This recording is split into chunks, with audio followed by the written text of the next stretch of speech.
Your mama, go dig her up. Go dig her up. Post a picture of your mama. She pay respect. Stop playing with my mama. Ain't playing like that. It ain't going like that. How y'all bitch ass raised? I'm not raised like that. I don't go. I'm not going about my mama. I'm not going. So tell your ass mama dig her ass up and post a picture that look better than my mama. What's wrong with you? Y'all better tie y'all shoes. Y'all don't know who with.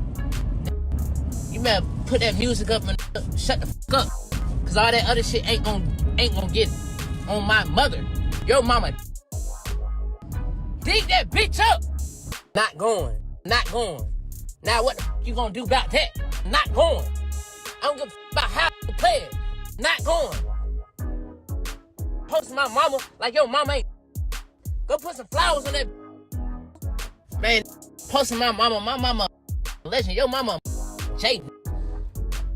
Stop, man. Don't never think you can get on this level and you can compete with us. We on a whole different ball game. At a whole different type of level of respect around here. You get on that do that bitch ass shit. You a hoe ass. I would say that shit to your face. What you just heard was the exact moment this stopped being hip-hop entertainment. Because rap beef has rules. You can insult careers. You can insult money. You can insult street credibility. But there's one topic almost every generation of rappers treats as off-limits: dead parents. And that's exactly the line T.I.'s son King Harris crossed when he went directly at 50 Cent's late mother. Now normally, when a legend like 50 Cent gets disrespected, the expectation is simple: retaliation. But what makes this situation fascinating is that 50 didn't react like a rapper. He reacted like a strategist, because the fight you're about to see wasn't about shouting louder. It was about controlling the narrative. And the person who controls the narrative controls the internet. Does he respond serious? Nope. He hops on Instagram and posts a picture of the frog meme and writes the caption LOL. No other quotes, no other caption, just a LOL. The entire situation began with something small, a typical 50 Cent social media jab. He posted a photo of T.I.'s wife Tiny, the type of trolling he's been known for nearly 20 years. And historically, when 50 trolls someone, he's not trying to fight them. He's trying to make them react. That's always been his real weapon. But instead of T.I. responding, his son King Harris jumped in. And he didn't just defend his mother, he escalated immediately. He brought up 50 Cent's mother, Sabrina Jackson, who was murdered when 50 was only 8 years old. That detail matters, because losing his mother young shaped 50's entire personality, music, and worldview. Many of his interviews describe growing up emotionally detached because of it. So when King used that in an argument, he unknowingly hit the one topic that could make this personal. And yet, 50 still didn't respond emotionally. He laughed. What's up, man?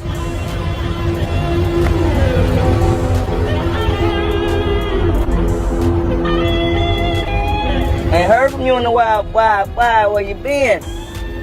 Nah, I'm cool. I mean, I'm cool. It's just taking me a minute, that's all. But I will straighten everything out as soon as I get that money. Remember what I told you, right? Yeah. What I It's grown man business. It's grown man business. Boom! Woo! Got your ass. Scary as hell, man. That clip wasn't random. 50 Cent didn't insult King, he reduced him. He reframed the entire argument from a feud into a child talking to an adult. Grown man business. This is a tactic he's used before. During his legendary rivalry with Ja Rule in the early 2000s, he didn't just diss him musically. He turned him into a punchline. Against Floyd Mayweather, he mocked his reading ability. Against Rick Ross, he created viral comedy skits. 50 rarely tries to win arguments directly. He tries to make the opponent look unserious. Because on the internet, perception beats aggression. And the moment someone looks emotional, they lose public control. King reacted exactly how 50 expected. When King Harris saw that 50 Cent was unbothered, he went nuclear on his Instagram page. He posted a whole dissertation on his Instagram story and aired out 50 Cent. He said, Curtis 50 Cent Jackson got shot 9 times and did nothing. Dissed Lil' Kim after she refused to go on a date with him. Had to duck shots because of it and started making memes. Got smoked by Jadakiss and Styles P in a rap battle. Talked tough and then ducked the beef with Fat Joe because he knew he couldn't F with Joe on the street level. Got outsold and embarrassed by Kanye West on his third album. Knew he couldn't F with Rick Ross musically, so he resorted to making skits. Reposted a corn tape of Tierra Marie just because. Has publicly disrespected Ashanti, Sierra, Vivica A. Fox, etc. for no reason. Ducked T.I. in a versus battle, called him a snitch, even though he's a known federal informant, makes fun of T.I.'s wife as if we don't know his track record with women, criticizes rappers for publicity speaking on politics and religion, but his coward won't stand for anything, even though he's a known Trump supporter, helps produce a documentary on Diddy's transgression, but won't speak on his own history of domestic violence and abuse, makes fun of other rappers' families, but his older son hates him and calls him a deadbeat. His younger son was living in the house that Diddy was paying for. He burned his older son's mother's house, and Diddy has his baby mama playing games at his freak-off parties. The list of people he's disrespected over the years is endless. He came into the game creating unnecessary controversy, and damn near 30 years later, he's still the same attention whore. Now the feud changed form. King stopped insulting and started listing. He brought up decades of controversy from 50 Cent's career. The shooting incident that made him famous, his feud losses debates, his family disputes with his son Marquise Jackson, his conflicts with female artists, his industry beefs with Rick Ross and Kanye West. This is the new generation's version of diss tracks. Documentation instead of bars, screenshots instead of metaphors, history. But there's a problem with using history against 50 Cent. His career was built on surviving controversy. He's been shot 9 times and still became one of the biggest rappers in the world. He was blackballed and still dominated radio. He turned personal scandals into marketing campaigns. So exposing his past doesn't weaken him. It strengthens his image, because his entire brand is resilience. Then he posted a clip of 50 Cent in court for beating up 3 women. Curtis Jackson, 29-year-old who admitted to trampling and beating 3 women at a concert. He attacked women. Women. We were just there to see a concert. We were not there to get beat up. We were not there to get hit. Go, go, go. The rapper with the gangster attitude stepped on 2 of the women and punched the 3rd in the face after jumping into the crowd in search of someone who threw a water bottle at him during a surprise concert at this club in May of 2004. They did nothing to justify or excuse the defendant's actions. He has demonstrated since his earlier run-in with the law as a young man that he is a law-abiding citizen. That is not the image 50 Cent uses to sell his music, but it will have to be.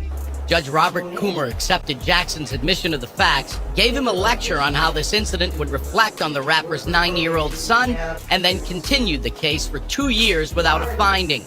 In the meantime, the rapper will have to submit to random drug tests, pay the medical expenses of his victims, pay court costs, undergo anger management treatment, and produce an anti-gun violence public service announcement. Jackson signed off on the deal. And then snuck out of the courthouse through a back door. At this point, the feud represented more than 2 people. It showed 2 different eras of hip-hop conflict. Old school rules, handle it in music or behind the scenes. New school rules, handle it publicly and instantly. King fought emotionally, defending family honor in real time. 50 fought strategically, shaping how millions perceive the situation. And once the audience starts laughing at one side, the battle is psychologically over. Because online wars aren't decided by truth, they're decided by who controls attention. Now comes the dangerous part. History shows whenever family enters rap conflicts, escalation becomes unpredictable. T.I. himself now stands between protecting his son and avoiding a larger feud with a master provocateur. And 50, his silence after the jokes may be the loudest part, because throughout his career, his most damaging responses rarely came immediately. They came later, strategically, when attention peaked. Which raises the real question. Is this over, or is this just the setup? One comment started it, one line crossed it, one laugh controlled it. King Harris tried to defend his family. 50 Cent defended his image. And in modern celebrity conflicts, image usually wins. But history suggests something important. Whenever 50 Cent laughs publicly, he's usually planning something privately. And if that pattern holds true, this situation isn't finished yet.